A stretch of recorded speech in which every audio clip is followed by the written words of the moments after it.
अमर bell. कमरे का दरवाज़ा एकदम खुल गया था। वो यकदम हड़बड़ा गई थी और कमरा एक बार फिर इस वजूद से खाली हो गया था। अलीज़ा बीबी, मुझे बेगम साहिबा ने भेजा है। वो कह रही हैं कि कमरे की सेटिंग बदलनी है, तो मुझे बता दें, मैं चीज़ें उठाकर इधर उधर कर दूंगा। मुलाजिम ने उसकी सोचों का तसलसल तोड़ दिया था। वो कुछ देर खाली अलजहनी की कैफियत में उसे देखती रही। फिर जैसे वो अपने हवास में आ गई, उसने परफ्यूम को ड्रेसिंग टेबल पे रख दिया। हाँ, मैं कुछ चीज़ें इधर उधर करवाना चाहती हूँ, मगर पहले तुम स्टोर रूम में जाकर वो पर्दे निकाल लो जो पिछले माह तुमने यहाँ से उतारे थे। अलीज़ा ने उसे हदायत देना शुरू कर दिया था। वो नीले वाले? मुलाजिम ने अलीज़ा से पूछा था। हाँ, वही वाले। और देखो, वैक्यूम भी ले आओ। मुलाजिम ने उसकी हिदायत पर अमल करना शुरू कर दिया। वो वापस मुड़ रहा था जब अलीज़ा ने एक बार फिर उसे रोका। अच्छा देखो, वापस आओ तो साथ हाकिम को भी लेते आना। मैं चाहती हूँ कि कमरा जल्दी साफ़ हो जाए। उसने मुलाजिम को रोककर उसे मज़ीद हदायत दी थी। जी ठीक है। मुलाजिम कमरे से निकल गया था। वो एक बार फिर कमरे का जायज़ा लेने लगी थी। कमरे में बहुत से इंडोर प्लांट्स रखे हुए थे और ये सब उम्र की चॉइस थे। उसे जिन चंद चीज़ों में दिलचस्पी थी, उनमें बागबानी भी थी। वो जितना अरसा वहाँ रहा था, उसने घर को अपनी पसंद के इंडोर प्लांट से भर दिया था। महीने में एक दिन वो इन सब पौधों को लेकर बैठ जाया करता था, उनकी तराश फराश करता, उनमें खाद डालता, उन पर दवाओं का स्प्रे करता और अपने कमरे में उनकी जगह बदलता रहता। उसके जाने के बाद ये काम अलीज़ा ने संभाल लिया था। इन प्लांट्स को बाहर लॉन में ले आओ। मुलाजिम जब पर्दे ले आया था तो अलीज़ा ने उसे एक नई जिम्मेदारी सौंप दी थी। वो खुद भी कमरे से बाहर निकल आई थी। मुलाजिम बारी बारी सारे प्लांट्स बाहर ले आया। अलीज़ा ने पौधों को देखना शुरू कर दिया। उसने उनकी सेटिंग शुरू कर दी। वो मनी प्लांट को देख रही थी। चंद छोटी शाखें खुश्क होकर लटक रही थी। उसने उसे छांटना शुरू कर दिया था। वो बड़ी एहतियात से बेल की शाखों और पत्तों को काट रही थी। सिर्फ एक लम्हे के लिए उसका ध्यान कहीं और खुश्क शाख के साथ एक हरी शाख भी कट गई थी। वो यकदम साकित हो गई थी। कोई बात नहीं, ऐसा हो जाता है।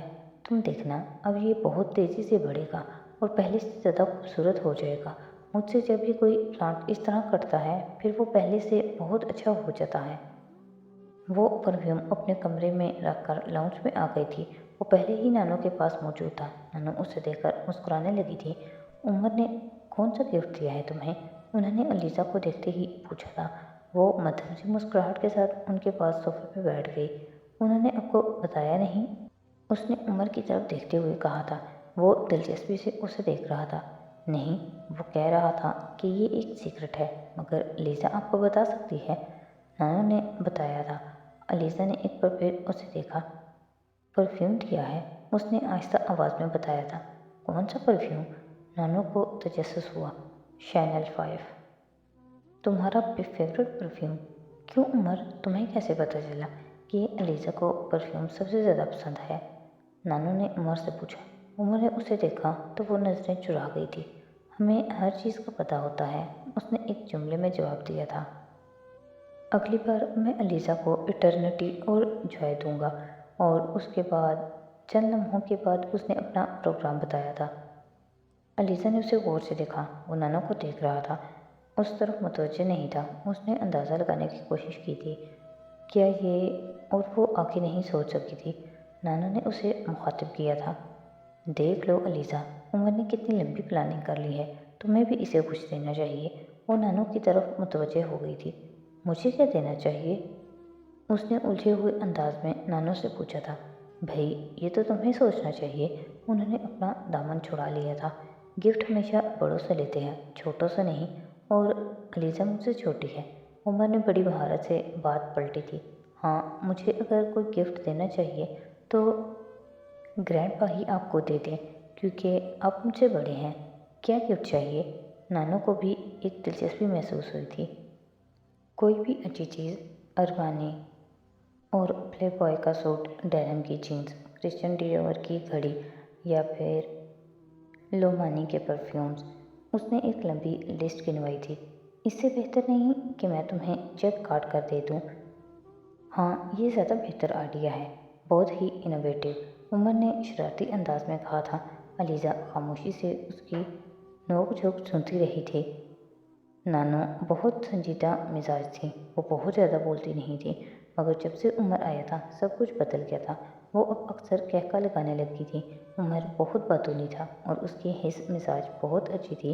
वो हर वक्त कोई ना कोई बात ज़रूर कर देता था जो उनको कहका लगाने पर मजबूर कर देती थी।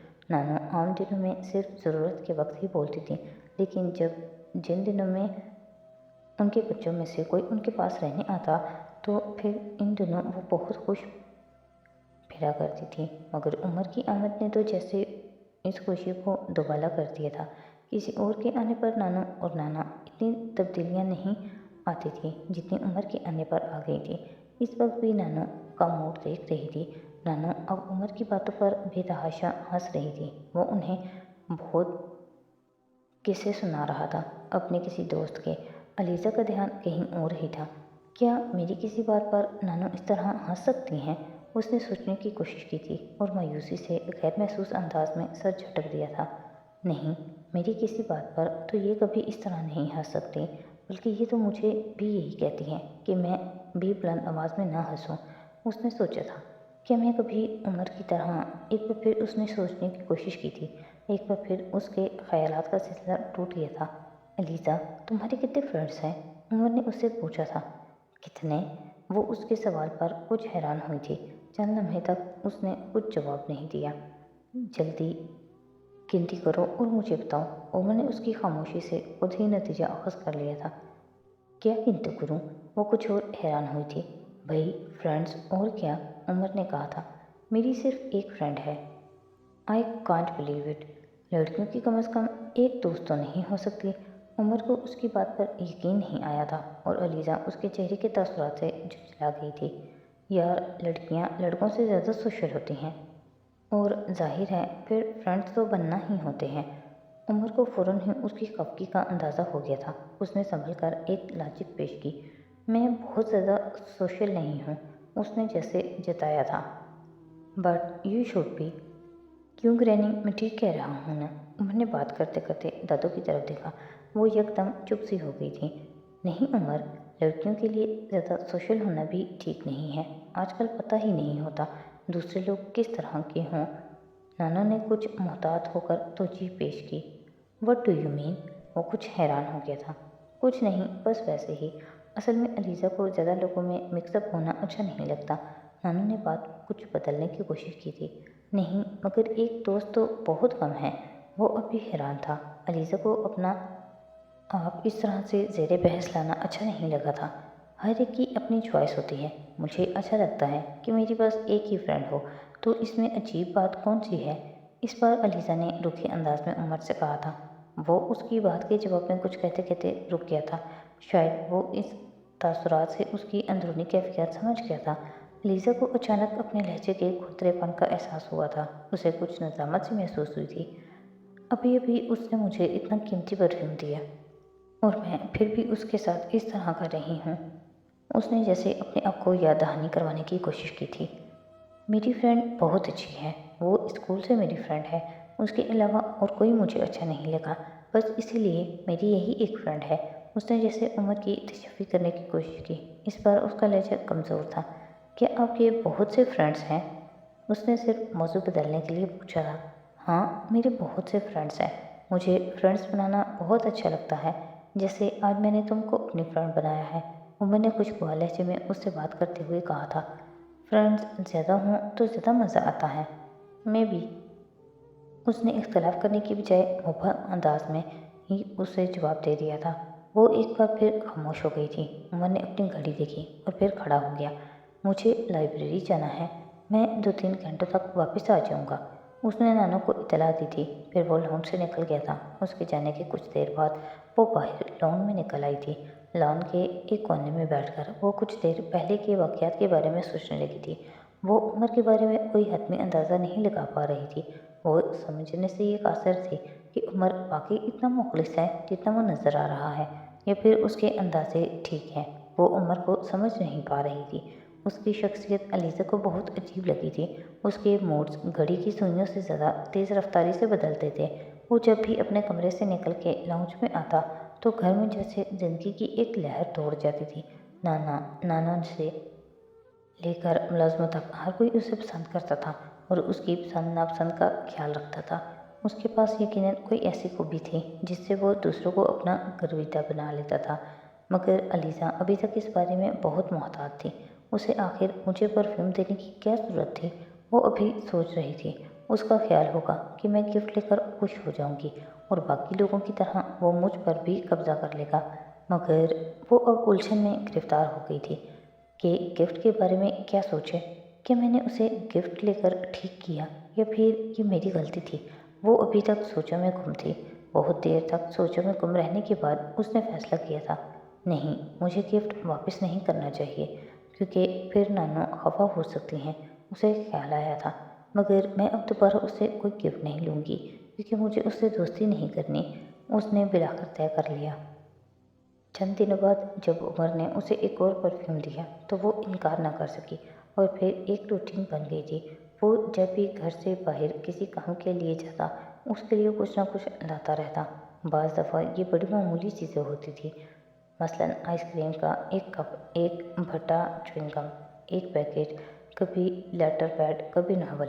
وہ ہر بار یہ طے کرتی کہ اگلی بار اسے کچھ نہیں لے گی، مگر اگلی بار خاموشی سے اس کا گفٹ لے لیتی۔ وہ اسے ہر چیز گفٹ کہہ کر دیتا تھا۔ علیزہ، میں تمہارے لیے ایک ایسا گفٹ لایا ہوں، آئی سویئر، ایسا گفٹ تمہیں پہلے کبھی کسی نے نہیں دیا ہوگا، بلکہ تمہیں کیا کسی نے بھی کسی کو نہیں دیا ہوگا، وہ باہر سے آنے پر کہتا اور وہ متجسس ہو جاتی۔ اور یہ گفٹ ہے ایک عدد بھٹا، اور وہ کاغذ میں لپٹا ہوا ایک عدد بھٹا اس کی طرف بڑھا دیتا۔ علیزہ، آج میں تمہارے لیے دنیا کی سب سے خاص چیز لے کر آیا ہوں اور یہ چیز بہت ہی خاص لوگوں کو دی جاتی ہے۔ اگلی بار اس کے الفاظ کچھ اور ہوتے۔ علیزہ ایک بار پھر دلچسپی لینے پر مجبور ہو جاتی۔ وہ اپنی جیب میں ہاتھ ڈالتا اور کٹ کیٹ کا ایک پیکٹ اسے تھما دیتا۔ آج میں تمہیں دنیا کی سب سے خطرناک اور پراثر چیز دوں گا۔ علیزہ ایک بار پھر اندازہ لگانے میں مصروف ہو جاتی۔ وہ 25-30 روپے کا ایک بال پوائنٹ اسے ایک مسکراہٹ کے ساتھ پیش کر دیتا۔ اس بار میں تمہیں ایک ایسا گفٹ دوں گا جو تمام عمر تمہارے ساتھ رہے گا اور تم ساری عمر اس کو استعمال کر سکتی ہو۔ علیزہ پھر بوجھنے میں ناکام رہی اور اس کے سامنے ایک کتاب پیش کر دی جاتی۔ اس بار میرا گفٹ سب سے یونیک ہے، یہ تمہیں فٹ اور سمارٹ رکھے گا اور تمہیں کبھی بھی ڈائٹنگ نہیں کرنا پڑے گی۔ چیونگ گم کا ایک پیکٹ اس کے سامنے رکھ کر فرماتا، بس تم ہر بار بھوک لگنے پر اسے منہ میں ڈال لینا۔ وہ مزے سے کہہ کر چلا جاتا۔ بعض دفعہ اسے ہنسی آ جاتی، بعض دفعہ وہ الجھ جاتی، بعض دفعہ اسے غصہ آتا اور بعض دفعہ وہ عمر کے بارے میں سوچ میں پڑ جاتی۔ اس دن وہ مارکیٹ سے واپس ہو کر اپنے ساتھ کچھ پلانٹس لے کر آیا تھا۔ دیکھو علیزہ، یہ پلانٹس کیسے ہیں؟ وہ ان پودوں کو علیزہ کو دکھا رہا تھا۔ آج کل وہ ہر بات میں علیزہ کی رائے لینا ضروری سمجھتا تھا۔ میں قذافی اسٹیڈیم کے پاس سے گزر رہا تھا تو وہیں سے انہیں لایا ہوں۔ اچھے ہیں؟ علیزہ نے ایک نظر ان پلانٹس کو دیکھا تھا اور پھر انہیں دیکھتے ہوئے بڑے عام سے انداز میں تبصرہ کیا تھا۔ وہ کچھ مایوس ہو گیا تھا۔ صرف اچھے ہیں؟ علیزہ نے کچھ الجھی ہوئی نظروں سے اسے دیکھا تھا۔ تو پھر مجھے کیا کہنا چاہیے؟ اپنی رائے دو کہ اچھے ہیں تو کیوں اچھے ہیں، برے ہیں تو کیوں برے ہیں؟ عمر نے اسے سمجھایا، میں پلانٹس کے بارے میں کچھ نہیں جانتی، اس لیے صحیح رائے دینا تو بہت مشکل ہے۔ آپ کو نانو سے پوچھنا چاہیے، آپ کو زیادہ بہتر طریقے سے بتا سکتی ہیں کہ یہ پلانٹس کیسے ہیں۔ اس نے عمر سے کہا، میں حیران ہوں کہ تمہیں گارڈننگ سے کوئی دلچسپی نہیں ہے۔ اس کا مطلب ہے کہ تمہیں نیچر سے کوئی دلچسپی نہیں ہے۔ نہیں، ایسا نہیں ہے، مجھے نیچر تو اٹریکٹ کرتی ہے، گارڈننگ نہیں۔ اس نے جیسے قطعی طور پر اسے بتایا تھا۔ یہ پلانٹس کہاں سے لائے ہو؟ نانو اسی وقت لاؤنج میں آئی تھیں۔ قذافی اسٹیڈیم سے۔ آپ بتائیں کیسے ہیں؟ اس نے فوراً نانو سے رائے لینے کی کوشش کی تھی۔ اچھے ہیں، بہت اچھے ہیں، مگر قیمت کیا ہے ان کی؟ نانو نے فوراً تعریف کی تھی مگر ساتھ ہی سوال بھی داغ دیا تھا۔ عمر نے انڈور پلانٹس کی قیمت بتائی تھی۔ تمہیں زیادہ مہنگے دے دیے ہیں ان لوگوں نے۔ ان کو پتہ چل گیا ہوگا کہ تم بہت دیر کے بعد یہاں آئے ہو، اسی لیے انہوں نے تم سے دگنی قیمت وصول کی ہے، نانو نے قدرے افسوس سے کہا تھا۔ ये कौन सी नई बात है ग्रैनी? ऐसा पहली बार नहीं हुआ। ये यहाँ का कल्चर है। वो कहते हैं make high while the sunshine. उसने बहुत अजीब से लहजे में कहा था। अलीसा ने कुछ चौंक कर उसे देखा और अब भी बोल रहा था, यहाँ सब कुछ बहुत ख़राब है। जो 100 रुपये की करप्शन कर सकता है वो 100 रुपये की करप्शन करता है, और जो 2 रुपये की करप्शन कर सकता है वो 2 रुपये की करप्शन करता है। लेकिन इन सब चीज़ों से आप बहुत कुछ सीखते हैं। 1 रुपये की चीज़ उसमें खरीद कर कम से कम ये तो पता चल जाता है कि दूसरा अपने फ़ायदे के लिए किस हद तक जा सकता है। वो पहली बार इस तरह बातें कर रहा था, वरना पहले अलीसा ने हमेशा उसे सिर्फ टूटी सड़कों और ट्रैफिक जाम के बारे में बोलते सुना था। तुम ज्वाइन करोगे ना सिविल सर्विस, तो फिर तुम चेंज लाना इन चीज़ों में जिन पर तुम्हें एतराज़ है, नानू ने उससे कहा था। वो एकदम खिलखिलाकर हंसने लगा। आप भी बहुत अजीब बातें करती हैं ग्रैनी। आपका ख्याल है कि मैं सिविल सर्विस ये सब ठीक करने के लिए ज्वाइन कर रहा हूँ? मुझे सोशल वर्क करने का कोई शौक़ नहीं है, और वैसे भी एक आदमी कोई तब्दीली नहीं ला सकता। मैं बदलना चाहूँ भी तो नहीं बदल सकता। यहाँ हर चीज़ इतनी रूटन और रस्टेड है कि जब तक अगर आप एक चीज़ ठीक करेंगे तो पहले वाली इस हालत में आ जाती है। वैसे ग्रैनी, आपने कभी अपने बेटों को क्यों नहीं कहा? आपके तो सारे बेटे सिविल सर्विस में हैं। मेरी जनरेशन के लिए रिफॉर्म करना खासा मुश्किल काम है, मगर मुझसे पहले की जनरेशन ये काम आसानी से कर सकती थी। तब लोग इतने बिगड़े हुए नहीं थे। नहीं, कंट्रोल करना बहुत आसान था। वो अब संजीदा हो गया था। जब तुम्हारे पापा और अंकल्स ने सिविल सर्विस ज्वाइन की थी तो मैंने उन्हें भी बहुत सी नसीहतें की थी। सिर्फ मैंने ही नहीं बल्कि तुम्हारे दादा ने भी। मैं आज तक हैरान हूँ कि वो चारों इस सारी नसीहतों को कैसे भूल गए। मुझे नहीं पता इन चारों को ज़िंदगी में क्या चाहिए था। मैंने और माज ने उन्हें दुनिया की हर चीज़ दी थी। हमारे पास वो सब कुछ था जो एक खुशहाल ज़िंदगी गुजारने के लिए काफ़ी था। मेरा ख्याल था कि इन चारों को इन चीज़ों के पीछे भागने की ज़रूरत नहीं है, मगर मेरा ख्याल गलत था। इन चारों को अपनी ज़िंदगी में हर एक चीज़ की तादाद में नहीं बल्कि दर्जनों की तादाद में चाहिए थी। जब जहन में ये सब कुछ हो तो नसीहत उल्टा असर करती है। उनके साथ भी यही हुआ है। जितना मैंने उन्हें समझाने की कोशिश की, वो उमर ने उनकी बात सुनते सुनते बात काटी।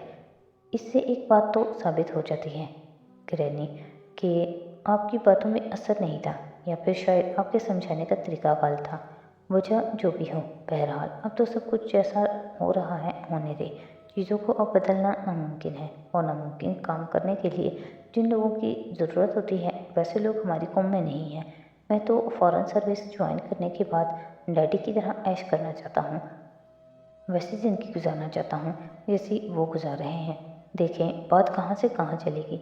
मैं आपसे प्लांट्स के बारे में पूछ रहा था। उसने बात का मौजू बदल दिया था। लीज़ा बड़े बेजारी से ये सारी गुफ्तगू सुन रही थी।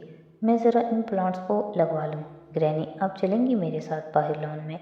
उसने दादू को इनवाइट किया था। नहीं भाई, मुझे बाहर नहीं जाना, कुछ काम करने हैं मुझे। तुम खुद ही माली के साथ जाकर ये प्लांट्स लगवा लो, नानू ने उसे कहा था। मैं इसलिए आपको साथ ले जाना चाहता था ताकि आप लॉन में जगह सेलेक्ट कर लें इन प्लांट्स के लिए। बाद में आपको कोई एतराज़ ना हो कि मैंने गलत जगह पर प्लांट्स क्यों लगवा दिए हैं। नहीं, माली अच्छा है, वो तुम्हें बता देगा कि ये कहाँ ठीक लग रहे हैं और कहाँ नहीं। तुम्हें इस बारे में फ़िक्रमंद होने की ज़रूरत नहीं है। वैसे भी तुम जहाँ भी प्लांट्स लगवाओगे मुझे बुरा नहीं लगेगा, क्योंकि वो तुम्हारे लगाए हुए प्लांट्स होंगे। उमर ने नानू की बात पर मुस्कुराकर उन्हें देखा था। अलीज़ा ने नानू की आंखों की चमक को कुछ और गहरे होते देखा। उसे इन दोनों की मुस्कुराहटें बुरी लगी थी। चलो अलीज़ा, हम दोनों प्लांट्स लगवाते हैं, उमर ने खड़े होते हुए उसे ऑफ़र की थी। मैंने आपको पहले भी बताया है कि मुझे गार्डनिंग से कोई दिलचस्पी नहीं है। फिर आप मुझे साथ ले जाकर क्या करेंगे? अलीज़ा ने संजीदगी से उसे कहा था। तुम आओ तो दिलचस्पी भी पैदा हो जाएगी। मैं इसीलिए तो तुम्हें साथ लेकर जा रहा हूँ, उमर ने बड़े हशाश बशाश लहजे में उससे कहा था। नहीं, मैंने आपसे कहा। अलीसा ने एक बार फिर कुछ कहने की कोशिश की थी, मगर नानू ने उसकी बात काट दी थी। कम ऑन अलीज़ा, जब वो बार बार तुमसे कह रहा है तो इतना नखरा करने की क्या ज़रूरत है? चली जाओ उसके साथ। अलीज़ा ने नानू के चेहरे को देखा था, वहाँ नागवारी के तासुरात नुमाया थे। वो खामोशी से खड़ी हो गई। उमर मुलाजिम को पौधे उठाकर बाहर ले जाने को कह रहा था। وہ بجھے دل کے ساتھ باہر لان میں آ گئی تھی۔ کچھ دیر بعد عمر بھی لان میں نکل آیا تھا۔ وہ بے مقصد لان میں چکر لگانے لگی تھی۔ عمر مالی کے ساتھ مل کر لان میں پودے لگوا رہا تھا۔ وہ علیزہ سے بھی رائے لے لیتا۔ وہ ہاں میں جواب دے کر اس کے پاس سے ہٹ جاتی۔ وہ مالی سے پودے لگواتے ہوئے خاصے غور سے اس کے چکروں کو دیکھتا اور کچھ اندازہ لگانے کی کوشش کرتا رہا۔ تقریباً 1 گھنٹے میں مالی نے سارے پودے لگا دیے تھے۔ عمر نے واپس اندر جانے کی بجائے اپنے کمرے میں رکھے ہوئے ان ڈور پلانٹس بھی باہر منگوا لیے تھے۔ علیزہ نے بیزاری سے ملازم کو انڈور پلانٹس کو باہر لاتے دیکھا۔